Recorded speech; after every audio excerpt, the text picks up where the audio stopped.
Hello, Slicey Dicers. This is Brian with another knife review for you today. We have the Spyderco Smock. Am I late to this? Yes, I am very late to the party on this one. Did I get it because you guys kept nagging me about it? Yes, I did.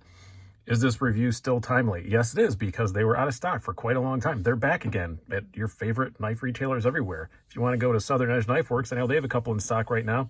SouthernEdgeKnifeWorks.com. There's a link down below in the description. Use the code SDSEK at checkout. You get 50% off and free shipping. This is a $175 knife.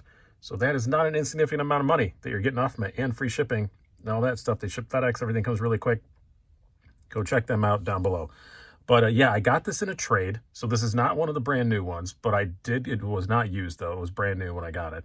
I will say, I don't think there's a CQI version of this. Now it is a Taichung, Taiwan produced Spyderco, and lately a lot of their new models coming out are CQI. So they have the most common change they make is they're putting the pivot bushing in instead of the washers in the compression lock. But this runs on bearings. I could find no evidence that there is a CQI version of this. I think it's exactly the same as the first one, but I'm prepared to be corrected down below if there is. I searched all over for like an hour. I couldn't find anything about it. So everything I saw said, no, there's no CQI because it's bearings, but none of that was from Spyderco. So yeah, let's get going. This is designed by Kevin Smock. It is a compression lock, even though there's a button on it. It is a button activated compression lock, which is pretty darn cool, I do have to say. Super fidget friendly knife. The reason why I didn't review it before is the only time I held one was at Blade Show last year, and I don't know, I didn't like the look of it when I first saw it. And then at Blade Show, when I picked it up for like 2 minutes, maybe even less than that, I didn't dislike it, but I wasn't blown away by it. And it has one of the things that Spyderco does that makes me so mad. With this super high carry pocket clip, that always really bothers me. And I just kind of was like, meh, whatever. And I just kind of blew it off. And then you guys kept bugging me and bugging me and bugging me to get one. Somebody offered me one for a trade that was completely reasonable, even up trade. And I said, yeah, you know what? I should probably get one and do a video on it. And fine. All of you guys who love the Smock, fine, you were right. It's pretty darn cool, I do have to say. It's not without its flaws, absolutely. And one of my first impression flaws remains. Two of my first impression flaws remain. This was a big first impression flaw. But it is pretty darn cool. Let's get into it a bit more. It is the usual thing you see out of Taichung, Taiwan now. You're looking at, you see the Taichung, Taiwan. There's Smock's little label on it. You are looking at S30V steel. And the usual P-Apply carbon, which some people really hate. I do like it. I've been on record with that. I'm going to show you here in a minute a bunch of my Taichung Spydercos. I have a lot of them. I have a problem, and I do like it a lot. I think it looks great.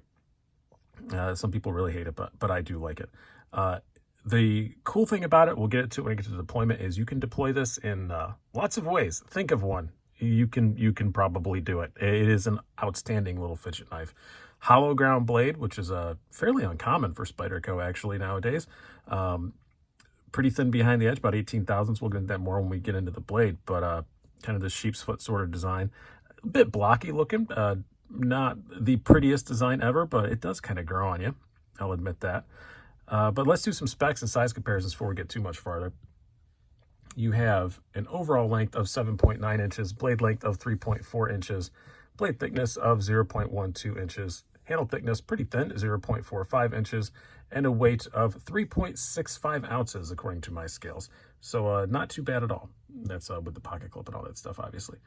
Now let's do our usual size comparisons. First of all, we'll bring out your usual Spyderco sandwich. I'm not bringing the Spydercos out first. This is just because this is a Spyderco. It's just what I usually do.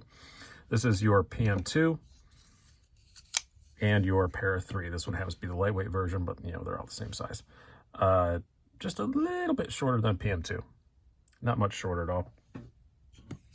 And bring out your usual Benchmade sandwich. These are all knives that I hope that maybe a lot of you at least have one of them. This is the Benchmade full-size Griptilian with a sheep's footy blade. And your Benchmade bug out. This happens to be the CFOE one, but they're all the same. So you see, it's just a hair smaller than the grip, just a hair bigger than a bug out. Now I'm going to bring out some other Tai Chung ones because, I don't know, if you're like me, once you buy one of the Tai Chung Spydercos, I don't know, they are kind of a niche that I like to collect, so I do have a lot of them, and I've got a couple more that I really want to get soon. So we'll bring out the Kapara, one of my absolute favorite Spydercos. Just a little bit shorter than a Kapara, pretty similar overall. The Akuchi, quite a bit bigger than an Akuchi. Not that much in length, though. The Akuchi's a lot longer than people think that it is. Insert whatever joke you want there. I'm not gonna judge you on that. And then lastly, we'll bring out the Spidey Chef. These aren't even all of them. I have a couple more Tai Chung ones. I have a problem, like I said. Very similar overall length to the Spidey Chef. Almost exactly the same, actually. So now let's talk about this knife and break it down a little bit more. First of all, the blade on this thing. I like it. I like it. I don't quite love it, but I'm close to loving it. I love the hollow grind. It's the usual 18 thousandths behind the edge, like a lot of Spydercos are, but the hollow grind, man, this thing, it just slices like a beast. Absolutely for sure. It's a great slicer. Pretty good tip on it. Not bad at all. For a kind of sheep's footy thing, it's actually got a pretty good piercing tip on it. A lot of people really hate this forward choil. We'll get to that more in ergonomics. I actually use it a lot, but it has to be there to clear the button lock. It's got to be there. It's just a necessity of the design. I will say, like I said, usually when I'm cutting stuff choked up, which for my fairly skinny fingers, it works perfectly fine. It never is a problem. But yes, if I'm choked back on it and using it, yeah, you're gonna catch the media that you're cutting on there. It's gonna happen, but that can be said for a whole lot of forward finger choils. And as you can see, compare it to the where did I set the PM2 at? The actual cutting edge, PM2 is a much larger knife. It's a little shorter, but it's not dramatically shorter. Like, let's bring out another good comparison. Oh, another Tai Chung one that I forgot to bring out. Surprise, surprise. This is the Sage 5. If you're looking at a Sage 5, yeah, it's got more than a Sage 5. So it's really not that crazy. It makes it look crazy shorter than it actually is. You're looking at a good solid almost 3 inches of cutting edge. It's like 2.95 inches of cutting edge. Really not too bad. It's just that cutout makes it look like a lot. But when you look at the Sage 5 could have a lot more too, but it's got a forward choil. Yeah, it does have a little guard on it. But there are a lot of knives that are like this with choils cut out like that, and they don't catch quite as much flack as the Smock did. But and that is one of the things I didn't like about it. And it's something that I still am not super stoked about, but I do realize that it has to clear that button lock. And as you'll see as we go on, I really like it's not a button lock, it's a button activated compression lock. I really like it. So yeah, it's got to clear the button. So I do get why it is there. As far as the ergos go, now this is one thing when I picked it up at Blade Show, I was like, they're okay, I guess, but it feels kind of blocky. It's not that great. I still kind of stand by that. I'm still not blown away by the ergonomics of it. They're fine.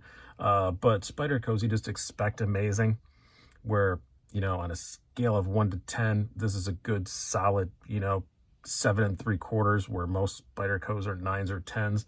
And so this just isn't quite as good as its brethren. I guess if this was any other brand, a lot of people would be saying, oh, the ergos are really good. But for a Spyderco, you just expect more. This stays pretty true to the shape, that Kevin Smock had in his original ones. But when you're choked back, it's still really good. But then if you're choked back, the jimping's in the right place and everything, but you've got a whole lot of distance before you're hitting cutting edge, which is kind of annoying. But like I said, I mostly use it choked up, and I really like using it like that. It's not bad at all. Now, as far as the carry goes, bring out Yield Wranglers Mark II, which I had buried under a box because I'm always so prepared. Now, this is with the stock clip. We're going to say that. I put the stock clip back on for this review. As soon as I got it out of the box, I replaced the clip. But yeah, there's a whole lot of knives sticking out. Well, that's not true. I did carry it around for one day, with the stock clip on it to verify that I would dislike it as much as I did. As much as I thought I would, and I did. It does carry well as far as it doesn't take up much room in the pocket at all. I'm looking at, then peel these back a bit. It doesn't take up much room at all. There's no flipper tab sticking out. It's easy to get your hand by. The weight is fine. It's a bit more above that, ounce per inch of blade length that we like, but it actually carries fine as far as getting your hand in and out. There's just a whole lot of big old shiny chrome pocket clips. They're not chrome, but, you know, shiny polished pocket clips sticking out of your pants. And I don't like that. It does make it easy to grab and get out, obviously, but, you know, and I've always liked the amount of traction you get, you know, with this peel ply carbon. It doesn't tear your pants up. It's easy to get in and out and all this stuff. Pocket clip tension is fine, but there's just so much knife sticking out. I don't know why Taichung uses so many of these wire clips. This knife just begs for one. It begs for one, and it would fit perfectly fine. Look at that. You could just put it right there, kind of next to, maybe slightly below the lanyard hole, and it would be fine. I don't know why they didn't do that, but I don't know if it was something that Kevin Smock didn't want or whatever, but wish I had a wire clip on it. I already have an MXG Gear deep carry clip. I took it off of my PM2 because my PM2 I mostly just use for size comparisons, so I don't care what clip is on it. And the PM2 doesn't require a deep carry clip. It's not nearly as egregious as this is with how much is sticking out of your pocket. So yeah, I didn't, instead of buying another one, I took this off and put it on there. That's why I've been carrying it. And carrying it like that, it's fine. Even with just a standard clip, you could get a pair of 3 clip that would give you full access to the lanyard hole. This covers, like, here, I'll put it on this side, because this is right-hand, left-hand carry. So yeah, you can see it's you can still totally use that lanyard hole with this regular MXG Gear clip on it that's for like a PM2 or whatever. So do that. Now, as far as the deployment goes, that's where this one is fun. And this one's even a bit extra fun because I did a simple no-cost mod that all of you can do, and I think a lot of people do to smocks that know about it, but some people don't, so I'm going to tell you about it. This has, in its standard form, you can deploy it 4 ways, which is already pretty cool. You can Spidey flick it. You can thumb flick it. You can use this flipper corner tabby thing like normal. Or you can even, when you're not on camera, you can even use it like a front flipper. It's actually really easy to use as a front flipper. And I actually do that a lot with it. It's pretty fun. But this has a very unique system. It's a double detent, and I'm not going to get into every little nook and cranny of it. I am going to link down below to a Nick Shabazz's disassembly video where he outlines it perfectly. The second detent was so that, for legality reasons, when you pushed on the button, it wouldn't fly out. Some places don't like that, I guess. So they put a second detent so that you can't do that. But that second detent ball is just sitting on a spring inside there. You can take the knife apart, and it just comes out. And then you get 5 ways to deploy it. You can do that just like you can, with an axis lock or anything like that. Not quite sure why they disable that from the factory, but they make it easy to switch out. It's kind of like when you buy a car, and it's limited to X number of horsepower, but they know you're just going to pay some guy $200 to change a chip, and it's, got 300. So it's that same kind of thing. I think they intended for all of us to take that out, but I don't know. I mean, Benchmade's been doing stuff like that forever. I think it's the button. I think it's because it's a button and you can flick it out that maybe it would fall into some categories for some places, but it does not affect the regular detent very much. It still has really good detent, which I was kind of concerned about. As you can see, you can, when you remove that second detent ball, the only downside is you can shake it out, but it takes a lot. It's not super easy. Nothing that I feel like is dangerous or anything. When I had the second detent ball in there, I couldn't shake it out. So there's that. But other than that, not really anything that I'm at all worried about. As you can see, the detent's still fine for everything. And it just gives it 5 ways to open it, which is just kind of neat. How do I feel about this overall? I like it a lot more than I thought I would. Do I feel like I was remiss to not put it in my top 10 knives of 2019? No, I don't. I don't feel quite there. I put the Spyderco Native Chief on there for my top 10 of 2019, and I still think that's the best thing they made last year. This is cool, though. This is a lot of fun. I definitely like that. I still think the Native Chief is a bit of a better knife. Totally different category. It's a much larger knife, but you get what I'm saying. I do really like it. It is one I planned on when the guy traded it with me. I thought I'm probably just going to sell it almost immediately. I don't know. Maybe I will before Blade Show, but I don't think so.